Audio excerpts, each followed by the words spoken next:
and I want to welcome all of you today to Houston Methodist Hospital for today's press conference. It has been a wonderful privilege to care for the Bushes, and we have the utmost love and respect for the entire family. The Bush family have long been good friends of Houston Methodist and strong supporters of our mission of leading medicine. President Bush's and Barbara Bush's physicians, Dr. Amy Minders and Dr. Clint Dorr, are here with us today. Dr. Minders will give a brief update on their conditions, and then she will take questions. Thank you. Good morning. Today is a great day, actually. Mrs. Bush has been discharged from the hospital, and President Bush will be moved from the ICU to a regular floor today. So they're both doing really, really well. Questions? Can you describe a little bit about what both are doing for? Sure. President Bush had a pneumonia, a bacterial pneumonia, and is making daily improvements. Mrs. Bush had a viral bronchitis and was really just kind of running herself ragged, trying to be up here with him. And so more for precaution than anything, we kept her for a few days to try to get her back in better shape. But now she's doing back to her normal self. Can you talk a little bit more about Titus right now? He is sitting up, watching TV, and is waiting anxiously for his favorite oyster stew for lunch. He's on minimal oxygen, joking and laughing with the nurses and doctors. He still has a fair amount of coughing. We are addressing that with various breathing treatments to help his bronchial tubes be a little less twitchy, for lack of a better term.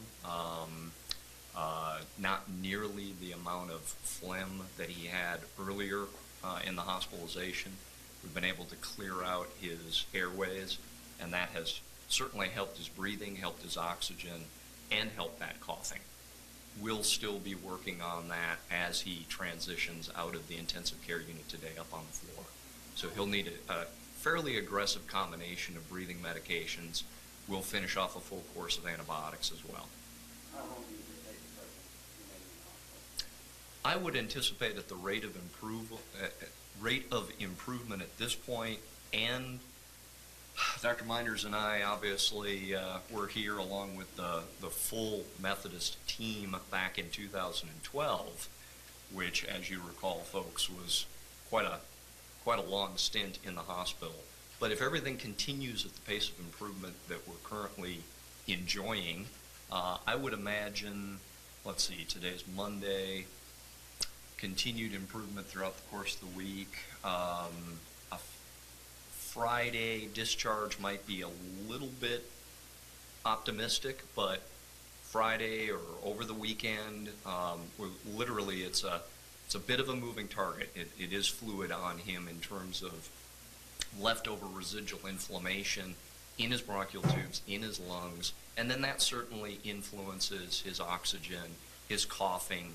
Can we essentially get him improved to an extent that then we can manage things with a home regimen of breathing medications, etc.? How did the excavation process go? Has there been any hurdles or snags, or is everything going pretty well, or is everything going better? Everything is actually proceeding nicely. He had the roughly 48-hour need for that ventilatory support, with obviously the tube down the throat hooked up to a ventilator. And once we were able to clear out his airways, we identified the bacteria, caught back up on the inflammation and the congestion there. Then essentially we turned down the ventilator to a low setting, about as close to breathing on your own as you can with a tube still in your throat. And looking at his numbers, looking at his oxygen, looking at his, what we call the mechanics of breathing, sort of the strength of breathing. And if all that looks well, looks encouraging, then working with the ICU team here, we were able to remove the tube, obviously continue some oxygen through the nose, but he has done very well in that regard. We did not see a rebound of difficulty breathing, of tiring out. X-rays continue to improve, so no obvious reaccumulation of material in his airways that would then again put him behind the 8 ball. Can you just please characterize how significant of an announcement this is? I mean, when you initially hear of someone of his age, underlying health issues, then you hear intubated and intensive care, and now we're talking about him being released from ICU on the ground. Right. I mean, that's pretty significant. Sure. Absolutely, I agree. Anytime you hear of a 92-year-old gentleman with a pneumonia requiring intubation, it's a very serious situation. And, we never really know how the patients are going to do at that point. The fact that he is doing so well just 5 days after the event that caused him to need to be intubated, I think is a real testament to the pulmonary team that's been taking care of him, Dr. Dorr, as well as, our nurses and ICU staff, but also to him. I mean, he's a really strong person, so he's not your average 92-year-old. Nicole, can you explain the difficulty in care for somebody who is unachieved at age who has some precautions that can be taken and the steps that can be taken to get it together? Well, unfortunately, with the patients that most frequently have these kind of complications are older patients. So we're both very versed in taking care of 80-year-olds and 90-year-olds that are facing pneumonia. Really, you just have to, like you said, take extra precautions. You have to adjust medications accordingly, and just take into consideration that their baseline strength is not the same as somebody who's 40 or 50, like when you're trying to get them off the ventilator and things like that. So like Dr. Dorr was mentioning, they were looking at the mechanics to make sure he was strong enough to be off the ventilator. And as he also mentioned, he's done quite well. There's too much watching television. You see what he was watching the inauguration. Has he been following that, talking about that at all? He hasn't really been talking about it much. I mean, he watched the TV, but he didn't, and was making, just, oh, look who's there, and commented on seeing his son there and things like that. But he hasn't made any, big political statements or anything like that. No insight into the No. opinion or thought process that he No. shared with us anyway. No.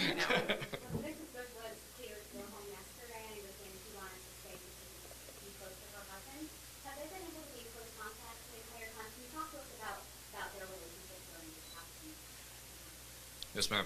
Well, I just left the bedside shortly before our conference here, and I'd gone up to the floor where she has been. She was already gone out of her room. She was down in intensive care, sitting right next to him, watching TV, interacting with him.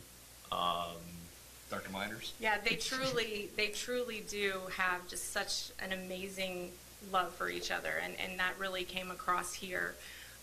Like I said, part of why she ended up, I think, in the hospital was because even though she was ill, she was trying to be by his bedside all the time and wasn't able to get the care she needed.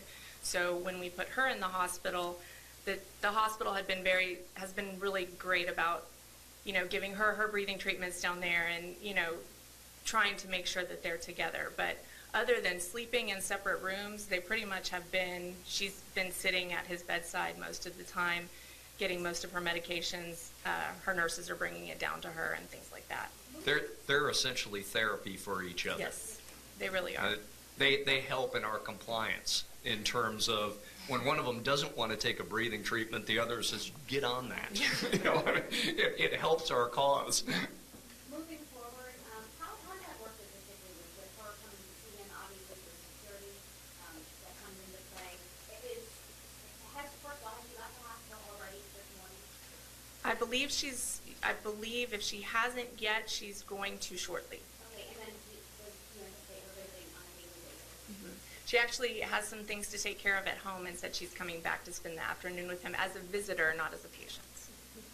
In addition to the intubation, did you do a We did, and for just to define the terms, so the same fiber optic technology that is used for colonoscopies and such, we have similar technology for the lung. It's obviously a lot smaller, where we can go down, take a look around the bronchial tree, suction and remove thick secretions that say, for example, a 90-year-old is having difficulty bringing up and expectorating or getting rid of, which then unfortunately in a way plugs up the bronchial tubes and contributes to even further difficulty breathing. So we did perform a bronchoscopy and were successfully cleared that material out of the president's airway.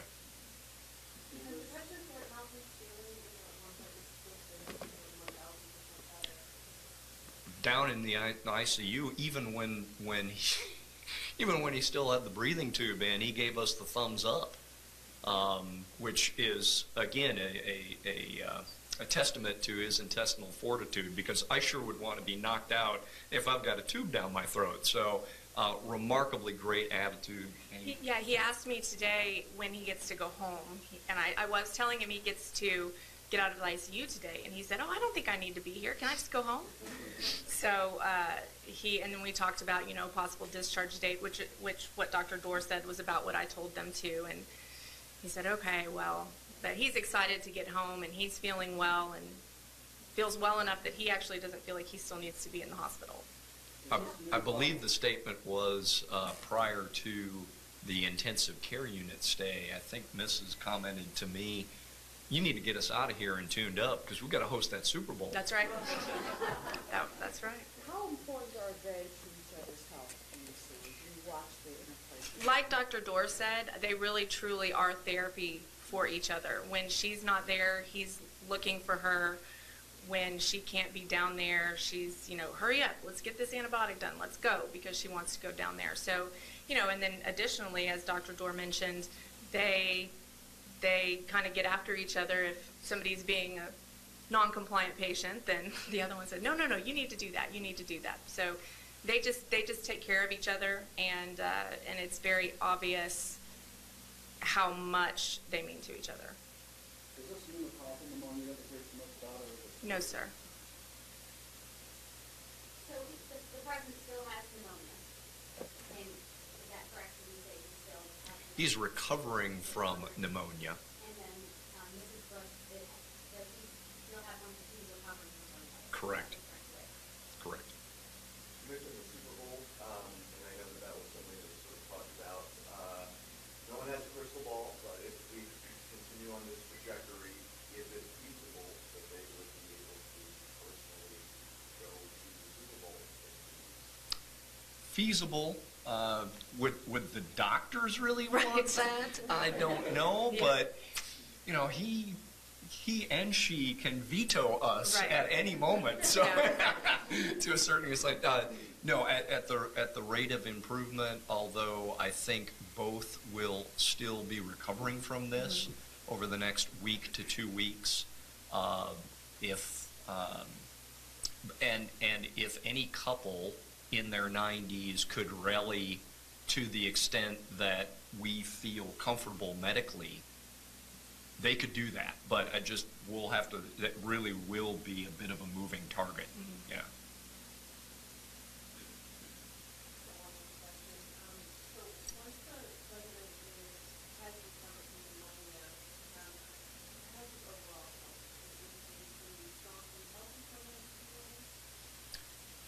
I would say he's a 92-year-old. I mean, as we all know, he suffers from a form of Parkinson's that's affected his lower body, requiring him to use a motorized wheelchair. So, but as far as, that's his main health issue, and it is fairly debilitating for him, and has, pneumonia in an older patient is going to knock them down a little bit more than it would in somebody in their 50s. I would say he's generally in decent health, but he is 92. And as we mentioned before, though, if there's any 92-year-old that can overcome, it's him. We've seen that through his whole life. So. in general, obviously this age group doesn't have as much reserve as a decade ago, let alone 40, 50 years ago. It doesn't take much from a respiratory standpoint, to get into trouble. We try to remain very diligent in the outpatient arena between his primary doctors, myself, and my group, etc., in monitoring that, being proactive with a cocktail of breathing medications at home, etc., to maintain some of that airway clearance. I certainly coordinate. He has a wonderful team of support, not only the Secret Service detail, but the rest of the team at home that helps him from a medical standpoint. And so I try to coordinate my efforts with that. I can say it really is a testament to both his aide and his medical team at home, as well as to Dr. Dorr and his outpatient physicians, about how well he has done and able to stay out of the hospital. They really do a great job being able to take care of any issues that come up at home, and just occasionally, things get to where we need to have a little more intervention, but they've really done a great job. And obviously on the inpatient basis too, I've got to reiterate, sort of like the old adage, takes a village to raise a child. It takes a village both on the inpatient and the outpatient setting of keeping our older patients tuned up, as they say. So real testament to the intensive care unit team here, the respiratory therapists, physical therapists, nutrition, pharmacy, as well as all the various docs involved. So. Can you tell me if the Parkinson's affected his illness in any way, and also how that affected his treatment? Well, as we mentioned before, for his Parkinson's isn't the typical Parkinson's that we think of. Affects more of his lower body. It probably does have some to do with a little bit of core strength, as far as how strong his cough can be and things like that. But as far as, a lot of Parkinson's patients with more advanced typical Parkinson's will have trouble swallowing and things like that, and he doesn't suffer from any of that. So while I'm sure it played a small part, more just in his core muscles and things like that, I don't think it was as big of an issue as it would be for somebody who had a typical Parkinson's and we were dealing, with something like an aspiration pneumonia, which was not the case here.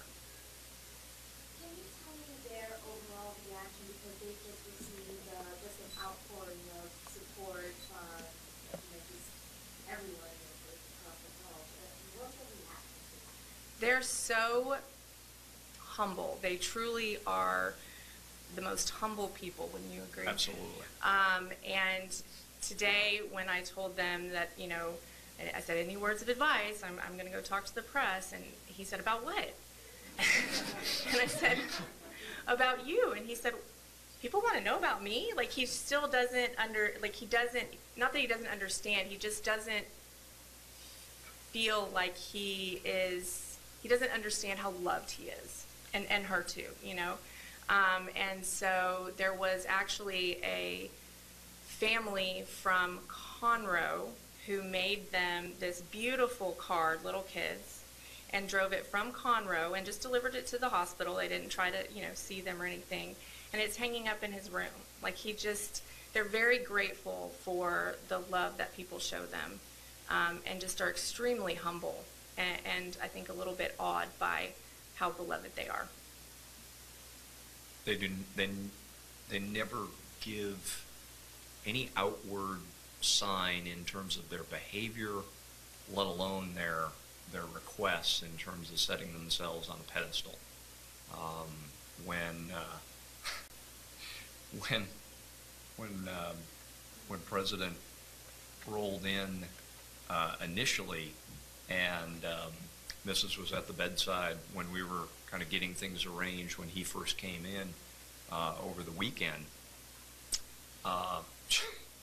She was in. I had my son, my 7-year-old son, in tow. My wife was working and on call at a different facility, And she insisted on meeting him. I was like, well, he's in his German Shepherd T-shirt and a short pants and sandals. I'm probably not in the entire appropriate attire here. Nope, want to meet him. So, yes, ma'am. So just they're so very caring and appreciative. She commented just again right before our conference here about how truly impressed and appreciative of the care that they've received and the team that has been with their care, involved with their care. So. Are there any last questions? Thank you all for coming. Thank you.